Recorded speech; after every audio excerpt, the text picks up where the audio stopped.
ito talaga si Senator Marcoleta, no? Believe ka eh. Kasi kahit hindi na siya yung Blue Ribbon Committee chairperson, talagang bumabakbak pa rin. Ito, dalawa ang kanyang mga binanatan ngayon. Piruin mo yung si Ping Lacson at saka si Remulla. Ito muna, dito muna tayo kay Ping Lacson. Dahil yan sa pahayag ni Lacson sa iyong programa na on point kung saan sinabi niyang mas pipiliin niya si Bryce Hernandez na worth it sa pagiging state witness kumpara sa Diskaya couple. So doon pa lang may pinapanigan question my opinion. I am not questioning your opinion, Mr. Chair, but you are the chairman of this committee. Anyway, let's proceed with the you are not interested in the prejudicial tumatakas si Ping question that I am going to raise, Mr. Chair. Go ahead, you raise your Kaya nga sinasabi ko sa inyo an investigator, we are investigating. Away kagad tayo rito. Mr. Chair, we are still investigating. Simula pa lang ng pagdinig sa Senado ngayong araw, nagkatensyon na agad sa pagitan ni Senate Blue Ribbon Committee Chair Panfilo Lacson at Senator Rodante Marcoleta. Kinwestiyon kasi ni Marcoleta ang panayam ni Lacson sa On Point ng Bilyonaryo News Channel kung saan binahagi niya ang pagtingin sa kung sino ang nararapat mapasok sa Witness Protection Program. Senator Ping, para ho sa inyo, sino ho ba ang sabihin natin worth it o dapat na ikonsidera na state witness at maipasok man lang dito sa Witness Protection Program? At this point, between Diskaya and Bryce Hernandez, Oh, ayan o. Kita na natin yung kulay nitong si Ping Lacson nung si Marcoleta yung chairperson. May mga congressman na pinangalanan itong si Diskaya. Bakit nawala sa picture yon? Ngayon, may pinangalanang senador, itong si Bryce. Si Bryce ang pinapanigan ni suddenly change ng Senate President. Yun na, iba na yung galaw ng musika.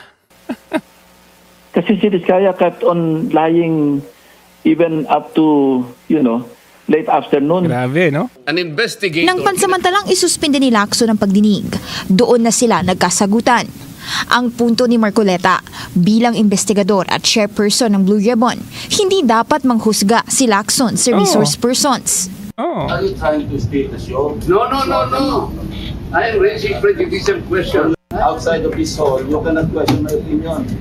You also question my opinion. I am questioning your opinion because Hindi pwede yung sinasabi ni Lacson eh.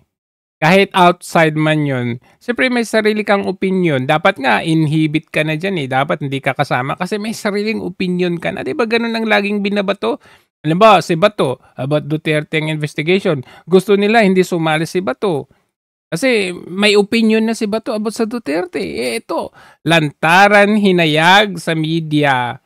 Tapos sasabihin niya, outside, hindi mo maka-question yung opinion. May opinion ka na eh. Ibig sabihin, yung magiging decision mo dyan inside, may effect yun sa sarili mong opinion. you are the chairman of this committee, Mr. Chair. Oo. Sinubukang mamagitan ni Senate President Tito Soto na nasa tabi lang ni Lacson.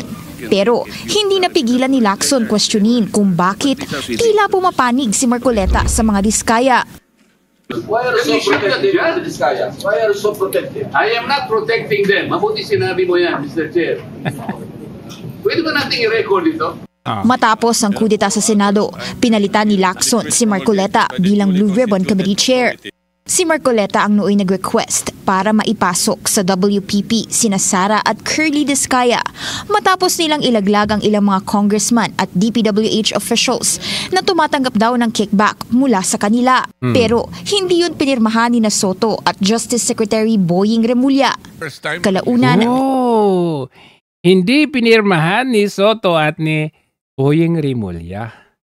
Pero ngayon, mamaya tignan natin itong si Alcantara, Henry Alcantara. Duda-duda na yung takbo ng sinasabi ni Henry Alcantara. At protektado na siya ngayon ni Boying Remulla. Tinuloy na ni Lacson ang pagdinig ng hindi pinapansin si Marcoleta.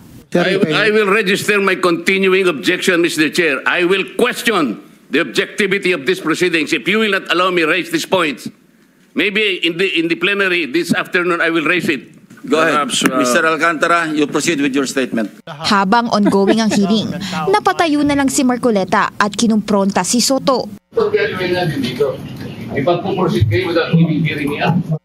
Pinakalma siya ni Soto at hahayaan daw siyang questionin ang impartiality ng Blue Ribbon sa Senate floor. Pinky, sa ngayon, hindi pa sumasalang si Marcoleta sa Senate floor para questionin nga itong Senate Blue Ribbon Committee proceedings. Pinky. Okay, Hana, balikan natin yung pasabog ni Henry Alcantara kanina. Nagsalita na ba yung mga diniin niya sa flood control scandal? Yes, Pinky, actually itinanggi ni former Senator Bong Revilla na tumanggap daw siya ng 30% cut mula doon sa 300 million peso worth of budget insertion noong 2024 at anya wala naman daw siyang alam sa mga ito. Habang si Ako Bicol Party List Representative Zaldico tinawag na false and baseless ang mga akusasyon at haharapin niya umano ang mga alegasyon sa proper time. Haharapin wala ka naman sa Pilipinas. Balita namin nasa Paris ka daw Galing Amerika na sa Paris nagtatago. And forum.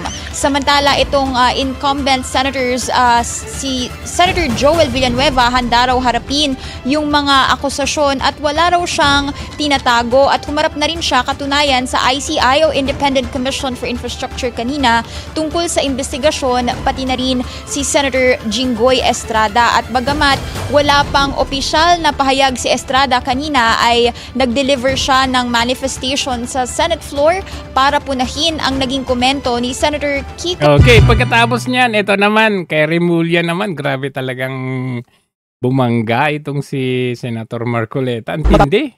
Tapos ang sagutan kay Senador Ping Lacson, si Justice Secretary Boying Remulla naman ang nakabangga ni Senador Rodante Marcoleta.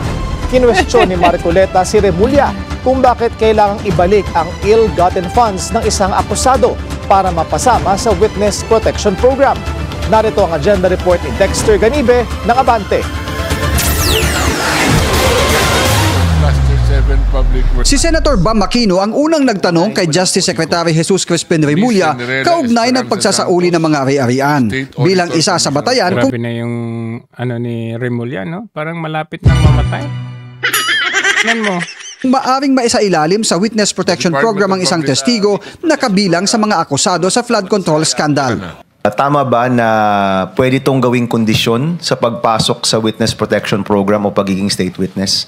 O hindi ho kasama ang usapin po ng pagbabalik ng pera? Ang pagbabalik ng pera, yan po inuutos ng korte. Pero para ho makita natin ang good faith ng isang testigo. Wala pa namang utos ang korte. Ano yan, utos ng korte ang pagbabalik ng pera kapag meron ng decision sa mga kaso. Iba talaga itong si Boying Remulla, no? Parang may nabasa akong post na itong si Remulla change the law. Ganun ang gusto niya, change the law. Iiba niya yung batas. Tanong po yan na binibigay natin sa kanila. Kasi kung gusto nila maprotektahan, dapat yung full good faith, isosolid talaga nila. Yun po yung isang test natin sa kanila. Dito na diba, hindi pa nga napapatunayan, di ba? Question na Senador Rodante Marcoleta ang DOJ kung bakit naging batayan ngayon ang pagsasauli ng pera o ari-arian bago tanggapin sa WPP. Hindi, ganito bago tayo mag-proceed dyan yung tingnan muna natin yung full context nitong itong dalawang magkatabi si Henry Alcantara at si Boying Remulla. Di ba dati, noong una na si Marcoleta pa yung chairperson, tinanong din itong si Henry Alcantara at pati dun si Bonoan na may kabit. Tinanong ni Joel Villanueva na sabi niya, meron ba ni minsan ako humingi or panukala ng proyekto with regard to flood control? Sabi ni Joel Villanueva. Ang sagot nito at saka si Bonoan, wala. Pero ngayon, nakita ninyo magkatabi na yung dalawa. Pinangalanan si Joel Villanueva, Jinggoy Estrada. So kung titignan natin ang konteksto dito, ngayong hawak ni Boying Remulla itong si Alcantara, hindi kaya parang yung kay Garma na naman ito? Na hawakan nila yung tao na merong pending na parang ikakaso sa kanila para i-blackmail nila para pangalanan yung mga taong gusto nila at nang later on makakasuhan. So, ang implication nito, nakita nyo ngayon, kung sino ang gusto lang nilang bigyan ng witness protection program according doon sa kanilang interest na meron silang i-offer na, oy, pangalanan mo to. Ganun lang. Pero yung Diskaya, ang hirap nilang bigyan ng WPP. Samantalang may mga pinangalanang maraming mga congressman doon. Tapos eto bigla, halata ang pagbabaliktad. Diba? Pero nilinaw ni Remulla na hindi requirement ang pagsosoli ng pera o ari-arian para maging state witness. Hindi pala requirement. Pero bakit yung Diskaya hindi nyo pinagbigyan? And there is a process. In the process, restitution is not one of the requisites. Is that correct? Opo, pero if it's in terms of this case being a financial crimes. Hindi, style kasi ni Boying Remulla to eh. Maalala na yung hearing ni Senator Amy Marcos. Yung style nito, sasagot yan, tapos dire-diretso na. Hindi kanya pagsasalitain, kung dinadaan niya sa mga maraming sasabihin para, kunwari, yun yung tama eh. Kung what comes out from his mouth, yun na yung gospel truth. Nakita, kaya sabi ni Senator Marcos, teka. Sir, this is a crime against the one of the requisites. Is that correct? Yan yun. Opo, pero if it's in terms of this case being a financial crime, sir, this is a crime against the financial status of the tingnan mo, kahit pinipigilan ni Marcoleta, sige pa rin siya eh. People of the Philippine Republic, I think that it's just right. Mr. Secretary, are you amending the provision of No, the law? sir. Ayun, amending. Yan yung problema dito kayo. DOJ Secretary, nakakatakot to. Tapos gagawin nyo pang ombudsman? No, sir. But that is how we run the Witness Protection Program. Lalong uminit ang sagutan ng sabihin ni Marcoleta ang proseso ng criminal prosecution at ang civil liability ng isinasakdal at ang pagsusoli ng ninakaw na pera o ari-arian ay mangyayari lamang niya kapag napatunayan na. Yun, tama. And sincerity should be done para i-test. Pwede ba yung ganito? I respect your opinion, sir. Opinion? Opinion, batas yun. Not my opinion, it is in the law, Mr. Secretary. Yes, sir. But I am operating... The arbiter sir, is the law. Sir? May I speak, sir? Style talaga ni Remulla to eh. Hindi kanya pagsasalitain eh. Pag ito yung chair committee, wala, hindi kanya pagsasalitan. Hindi na nga siya yung chairperson or hindi siya in the position. Siya pa yung maghapon, pwede ba akong magsalita? Yes, you are operating from the vantage point of the reason behind the law, sir. Oh, kahit si Lacson, hindi siya nagpapigil. What is the reason behind the law? So that we can get justice, and justice can only be attained if there is restitution. So that is the principle behind all of these things that we are talking about. Bakit si Diskaya hindi niyo pinagbigyan? Mr. Secretary, restitution will come after. It cannot be... Sir, it can come before or after, sir. It can come before or after. You cite the law that it come before. Wala nga po sa batas eh. Huwag po ninyo babaguhin ang batas. We are operating on a unique set of... Huwag po ninyo babaguhin ang batas, Mr. Secretary. We are operating on a unique set of facts, and we are... All of these matters are being evaluated. Mahirap to maging ombudsman. Because the gravity of this financial crime cannot be underestimated. And that the more assets that we're able to preserve at the outset, the better for our country, sir. Hindi tanggap ni Senador Marcoleta ang paliwanag ni Secretary Remulla dahil kailangan na niya nakabase lahat sa batas ang hakbang ng DOJ. Kaya nga eh. Babala rin ni Marcoleta, sa ginagawa ni Remulla, maaari siyang matanggalan ng lisensya bilang abogado. I'm very sorry, sir. Also, sir, I'm very sorry too if you do not agree with me. But I respect your opinion, sir, and we will carry out our job. Paano naging opinion yun? Batas? As we deem fit. As we see. Mr. Chair, I said I am not expressing an opinion here. I am articulating the provision of law. You do not change the provision of law, Mr. Secretary. You may be disbarred from doing this. Then, it's your opinion, sir. It's your option, sir. Sinabi ko na Kahit sino siguro mabubuwisit dito sa, alam mo yung tong si Remulla, parang yung bata na pinapagalitan mo na lahat ng sasabihin mo may rason. Oo. Lahat ng sasabihin mo may lusot. Sino pa naman din mabubuwisit dito? Hindi ko opinion dito. I am Then it's your option. Teka. Sinabi ko na nga hindi ko opinion dito. I am Then it's your option, sir. It is what you wish to happen. Sabi naman ni Senator Rapi Tulfo, marapat lang napakinggan ang sigaw ng taong bayan.